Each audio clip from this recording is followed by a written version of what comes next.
Darryl Radio Experience. I can't claim that I know what happened there. I'm going to have to look into that. Alan's commercial started and then it went away as soon as it started. But Alan is responsible for giving away a Wii, people. I think I do know what happened. Alan's responsible for giving away a Wii. So if you want more information on that, go on over to alldigitalradio.com and click on the link for the show, The Idol Radio Show, to find out more about that. All right, we don't have much time left in this hour. Before we had talked to Dangerous Lee, I was speaking with Alan about Osama Bin Laden and him being reasonable for the first time in his life. And I was thinking about, if the United States, if we were to fly him in, I don't know exactly who would do it, but if we were to fly Mr. Bin Laden back into the United States, I'm very curious about how that would be done. Would we do it via a commercial airline? Would he have to sit in coach? Would that be a degrading thing to put Mr. Bin Laden in coach? I mean, because the man is a billionaire.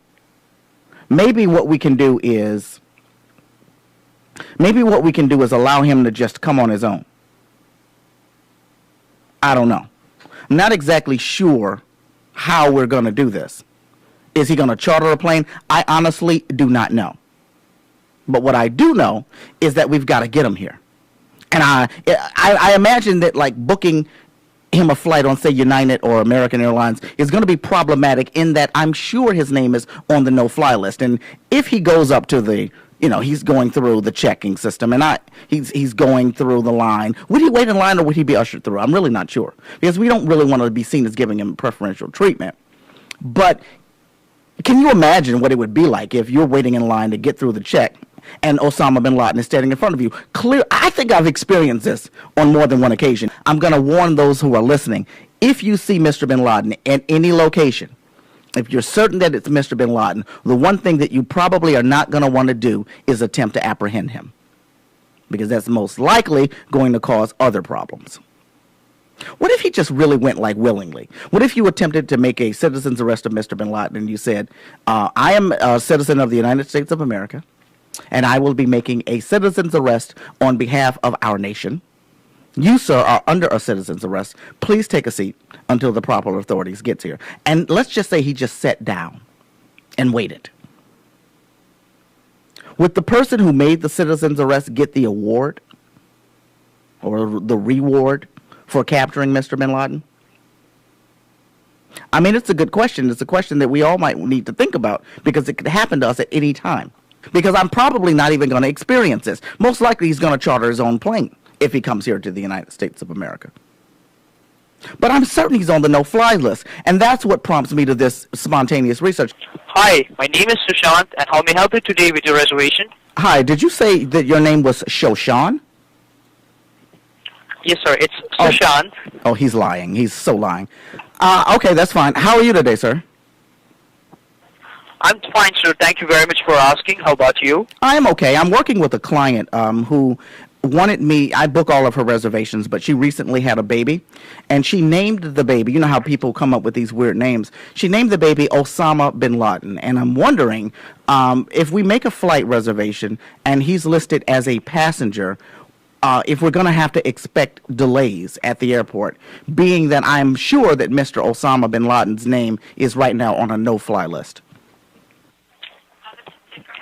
Sir, I'll have to check that with the help of my support desk for you. Okay. Is it okay if I place your call on hold for some time? Yeah, that's fine. I mean, this is something I really need the answer to, so I don't mind holding in order to get it. Not a problem. Just kindly be on the line. I'll get back to you within 3 to 4 minutes, okay? Thank you so much. Now, here's the deal. This is what's coming to my mind right now. If you're Osama Bin Laden and you're on the no-fly list, why would they bother to put Osama Bin Laden on the no-fly list? I mean, really, realistically, everybody knows that what I'm saying is the most ridiculous and absurd concept that you've ever heard before. And couldn't Osama Bin Laden get a fake ID? Really? The man's a billionaire. Couldn't he just name himself Patrick Smith? I mean, he doesn't necessarily look like a Patrick Smith, but couldn't he do it? And if your ID matches up with that ticket, even if it's ridiculous, do they still have to let you on? Like if you are just a Caucasian and you go up there and you go onto the reservation, Jin Kim Lee, that's your name.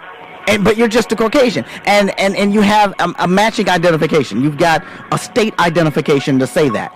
You know that they're going to know that your name's not that. Just like this guy who said his name was Shashan, something ridiculous like that. I know that's not his damn name. I know that it's not his name. But I've got to accept it on face value. I can't argue with him. I'm not going to ask to see his birth certificate. Would they do that at the airport? I don't know.